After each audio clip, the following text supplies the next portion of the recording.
Quando nasce um filho no coração de Deus?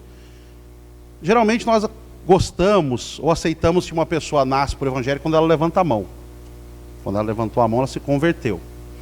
Às vezes nós achamos que uma pessoa nasceu por evangelho quando ela começou a vir à igreja e frequentar de forma veemente. Aí ela nasceu para Deus. Mas irmãos, cadê a cristandade durante a semana que para um carro e ajuda uma senhora a atravessar a rua? Cadê a cristandade que vê uma pessoa com um carro quebrado e para o seu carro e para a sua agenda e pega o seu triângulo e leva mais à frente para uma forma mais segura de proteger aquela pessoa que está em dificuldade? Cadê a cristandade que passa num ponto de ônibus 8 horas da manhã e vê que tem uma pessoa sozinha? Seja homem dirigindo, convide um homem. Seja mulher, convide uma mulher. Mas cadê essa cristandade que não é notícia nos telejornais? Sabe por que, irmão, estou dizendo isso? Porque é muito bom nós falarmos de evangelismo urbano sem compromisso urbano. Eu aprendo, guardo e cuido. Eu aprendo, guardo e cuido. Eu amo a frase de Billy Graham. Nossos melhores teólogos são nossos piores ganhadores de alma. Irmãos, é muito difícil você falar de evangelho e não ter uma alma para abraçar. É muito difícil falar de evangelho e não ter um coxo, como lemos agora, para usar como exemplo para falar de Jesus. É muito fácil e muito bom falar de Jesus. Mas quando temos o conceito correto, o método não importa. Para Deus, o método que você vai usar de abordagem não importa. Mas o conceito é o seguinte: você é convicto? Eu sou convicto de que essa pessoa precisa de Jesus? Ou, aliás, todas as pessoas precisam de Jesus? Esse é o grande dilema da vida cristã. Porque senão faremos uma geração que não vai acompanhar os grandes pregadores da história. Os grandes homens, os fundadores. O pastor João Arantes, ele tinha uma frase muito interessante. Ele dizia assim: melhor que me ouvir é me ver agindo como Jesus. E não é verdade, irmãos? Melhor, porque uma vez uma pessoa chegou no culto para ele e falou assim: pastor, a alegria da minha vida durante a semana é começar ouvindo o senhor a pregar. E ele falou assim: não, minha irmã, mas a minha alegria é você me ver fazendo algo que represente Jesus durante a semana. Porque, irmãos, é isso que vale. As pessoas, elas querem ver em nós, eles quiseram ver em Pedro naquele momento o que acontecia. Como ele se portava diante daquela adversidade. Irmão, é muito fácil nos portar diante da nossa diversidade. Diante da diversidade alheia, nós temos a tendência de nos afastar. Irmãos, nós falamos de bons atos políticos, esquecemos de nos preocupar com bons atos públicos.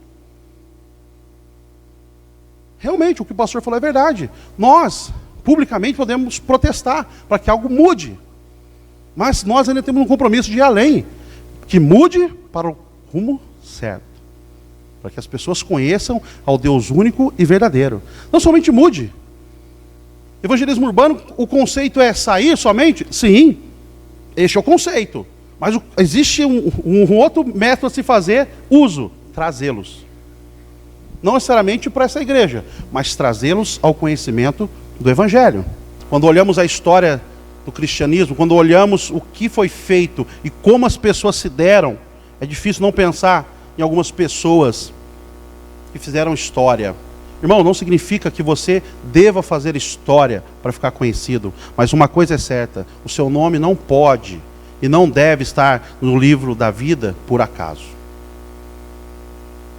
Will Pratney, você vai falar o exemplo desse homem, porque ele viveu e continuou vivo no Evangelho por causa de uma música mal executada.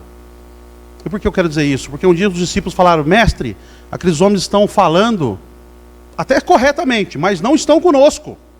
O que quer que façamos? Jesus olhou para eles e disse: olha, aqueles que não estão nos atrapalhando, nos ajudam. Na tradução, no literal, Jesus falou assim: eles não estão conosco, mas estão nos ajudando. Filipenses capítulo 1, verso 16, Paulo, quando ele é indagado, ele fala assim: eu sei que alguns, no conceito do capítulo 1, versículo 15, Paulo está explicando: eu sei que muitos, motivados pelas perseguições, começaram a pregar Certo sim que por inveja, outro por porfia, mas aí no versículo 16 diz que seja, desde que Cristo seja glorificado, nisso me alegrarei e me alegro. Quem são essas pessoas, irmãos? As igrejas não históricas, as igrejas que fizeram história talvez não na sua vida, mas fizeram na minha vida. O meu irmão passou um dia por uma cidade pensando em praticamente liquidar a sua vida, entrar nas drogas, e ele passou em frente de uma igreja, ele estava indo para uma boate, ele passou em frente de uma igreja universal. E ele chegou naquele dia, tinha acabado o culto, e o pastor ficou com algumas pessoas ali falando sobre o Espírito Santo. E Deus usou aquele homem. Ele ouviu do Espírito Santo. Ele veio para São José dos Campos, falando para minha mãe, nós precisamos procurar uma igreja. E minha mãe era católica. E a partir daquele momento, daquele Apolo, naquela cidade que ele passou, daquele homem que não andava, porque no meu conceito, aquele que não anda com Cristo, aquele que não anda na minha igreja, alguma coisa de errado tem. Isso está errado, irmão. Isso está errado. Jesus falou assim, eu tenho ovelhas que não são deste aprisco. Quando é que Jesus nos colocou como filtro do mundo? Ele nos colocou como sal da terra. E quando vamos contemporizar o que somos, somos terra. E terra vira barro. Barro não tem filtro. Barro recebe tudo. E pela vinda do meu irmão a São José dos Campos, querendo fazer desgraça na sua vida, ele conhece um pastor, chamado Luiz do Carmo. E aquele pastor fala, vem para Jesus, mas traga sua família. Ele nos convida. E naquele domingo, a minha irmã e eu aceitamos Jesus. Amém? Irmãos, eu louvo a Deus, porque não foi da forma, não foi do método que eu acho até hoje que é correto. Mas foi dentro do conceito de Deus, amém? Irmãos, cuidado, irmão, nós estamos vivendo dias em que não temos tempo para ser bons na letra. A Bíblia diz que a letra mata, mas o Espírito vivifica. Não significa que a prudência deve sair dos nossos púlpitos, das nossas escolas. Não, o que não deve sair de nós é a maturidade. Maturidade cristã e evangelismo. Foi proposital que eu coloquei a palavra maturidade primeiro, porque eu comecei a preparar essa lição e falando sobre evangelismo, e o Senhor me chamou a atenção no coração, falou, mas espera aí, o evangelismo é mais importante ou a maturidade é mais importante? Se Pedro não fosse maduro naquele momento, não teria evangelismo, porque ele olha, eu não tenho ouro, não tenho prata. Puxa vida, ninguém que ganha menos que eu pode me falar de felicidade. Ninguém que tem menos do que eu pode me falar de prosperidade. Quem ensinou isso? Quando Jesus disse isso? E aliás, Jesus deu um maior exemplo. Podendo ter tudo, andou entre os humildes. E para ir mais além no exemplo, no grego, a palavra que usa a palavra servo, significa aquele que se despir, aquele que vai se despir e se abaixar. No latim, servo é aquele que serve somente. Mas no grego, é aquele que vai se despir, porque quando você se abaixa, você vai conseguir se despir. E Jesus dá a ideia do despir para os discípulos. E Pedro entende, porque ele fala, mestre, então se é para se despir, então não lava somente o pé, não. Lava as costas, a roupa, me lava tudo. Irmãos, e essa foi a ideia. E eu vim para o Evangelho pela misericórdia de Deus. E eu comecei a pensar, não, senhor, mas foi por um método. Não, foi pelo conceito. O conceito do amor da cruz. Amém? Ele te quer de volta, ele nos quer de volta. Nós somos os pratos caídos. Nós somos os pratos caídos, quebrados. Mas que assim seja, o Senhor vai refazer. A ideia do vídeo eu gostei muito, porque os pratos começam a se refazer. Como no livro de Ezequiel, vale de ossos secos. Irmãos, queira Deus que não, mas que as nossas igrejas não se tornem vales de ossos secos. Que as pessoas não saiam e entrem sem sentir nada. E quando eu digo nada, não é a palavra, porque se coloca muito peso sobre o que as pessoas vão ouvir na música e na palavra, mas o que a pessoa está sentindo do seu lado, do meu lado. Isso tem muito peso. Isso tem muito peso. A pessoa que te abraça tem muito peso. Tem muito peso. O Evangelho é isso. Will Pratney, ele saiu da sua casa em 1939 e ele disse assim, eu vou me matar. Começava a grande depressão. E já era um homem rico. Ele, sabendo que um dos seus funcionários estava no subsolo trabalhando, ele pensou, eu sei como me matar. E ele entrou naquele subsolo para fazer um teste. Existia argônio e acetileno, são gases para fazer solda. E ele mandou que os funcionários saíssem dali. Ele estava destemido a abrir para que o oxigênio acabasse naquele local, eles apagassem e morressem. Mas de repente, Deus manda um jovem que tinha acabado de ser criticado por não conseguir tocar direito no culto, naquela manhã. E Deus colocou no coração daquele jovem: toque para mim.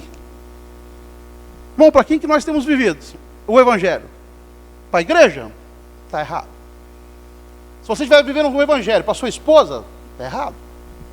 Se você estiver vivendo o Evangelho, um evangelismo, para você, está errado. A pergunta é que Jesus fez naquele vídeo: você me seguiria? E aquele jovem vai até aquela praça. Ele se assenta. E ele começa a tocar tão ruim que as pessoas começam a xingar. Para! Numa época em que o clássico era tudo, se tocava muito bem o órgão, se tocava muito bem o violino, a flauta, o clarinete, aquele jovem estralando o violino, as pessoas falavam: para! E Deus colocava no coração dele: continua. Ele chegou num momento, quando ele começou a tocar, ele se lembrou: uma parte da melodia eu sei. Irmãos, não somos experts do Evangelho, mas uma parte da melodia você sabe falar. Jesus te ama. Evangelismo urbano começa com Jesus te ama. Não começa com conceito somente, começa com amor. Se o conceito do nosso coração não for o amor, qualquer outro conceito está errado. E aquele jovem para, e as pessoas xingando, e os funcionários e o Pratley passam também. E a história diz que eles chegaram até ele e falou: você não quer ir para lá? Porque muitas vezes o mundo faz assim: você não quer ir para lá? É melhor. Aqui as pessoas não te querem. E aquele jovem desconhecido, então começa a ressoar uma parte de uma melodia que o Will Pratt tinha ouvido da sua avó, sentado na varanda da sua casa, que dizia assim: por que ir, se aonde vou o mestre não está? E ele falou: por que eu vou me matar? Ele começou, ele sentado, e o jovem começou somente aquela parte da melodia, e ele fechou o primeiro cilindro, e começou a ficar tonto, e o jovem persistia. Para que ir? Irmãos, para onde estamos indo com o Evangelho ou sem Evangelho, se lá Jesus não está? Para que o medo da morte? Se nós não temos o medo de não encontrar o Mestre, de não seguir o Mestre. E de repente aquele jovem continua, e ele fecha o segundo cilindro.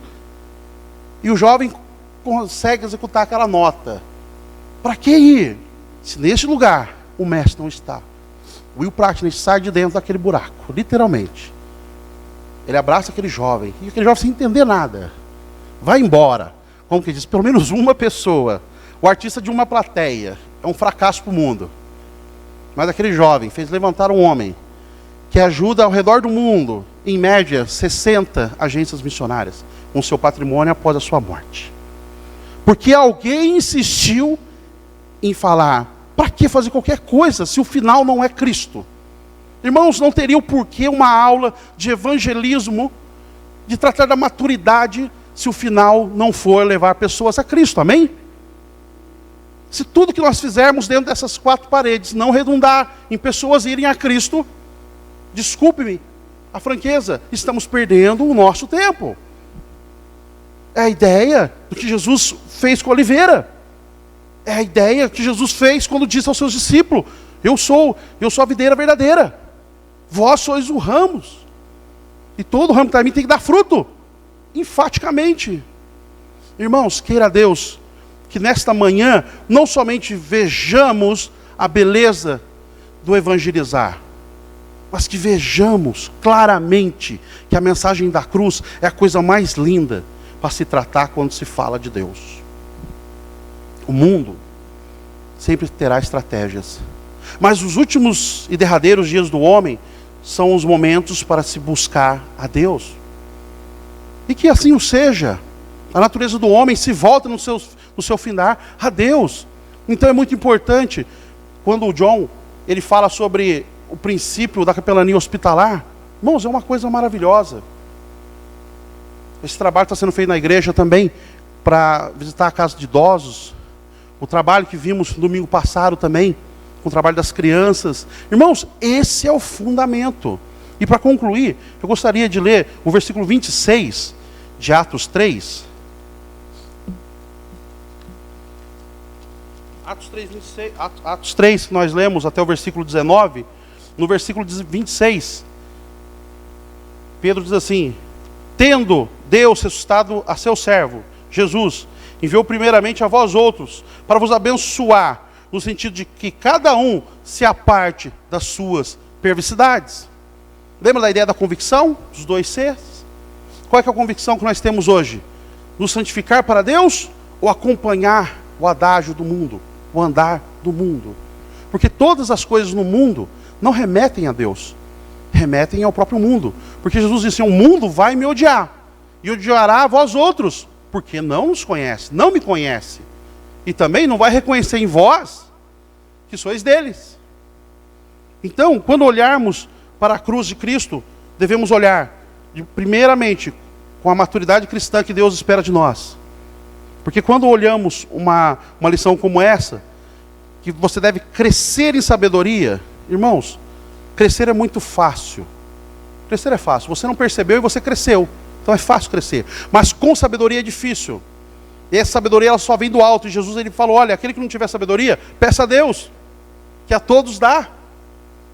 E nos últimos momentos, sim, as pessoas buscam a Deus, mas os últimos momentos de alguém também tem que marcar as nossas vidas. Olharmos alguém que com perseverança se mantém no Evangelho, deve edificar a sua e a minha vida. Eu espero em Deus que o Senhor tenha colocado no seu coração uma boa estratégia, um bom método, mas seja fiel ao conceito que Deus vai te dar. É o amor. Você ama Jesus, nós amamos a mensagem da cruz, então é essa mensagem. É essa mensagem. E de repente você seja também, como foi aquele jovem do violino, você seja uma pessoa oculta na multidão e que está fazendo a obra de Deus. E eu gostaria aqui, antes de encerrar a aula, louvar a Deus pela sua vida. Porque o Evangelho, ele é feito pelos anônimos. As pessoas que mais sustentam a obra de Deus são os anônimos. São as pessoas que estão nos bastidores. São as pessoas que estão orando. E são as pessoas que não aparecem. Então, irmãos, diante de Deus, não temos grandes e nem pequenos. Todos somos como pratos, como vimos naquele vídeo. No momento cai, mas Deus pode restaurar. Amém?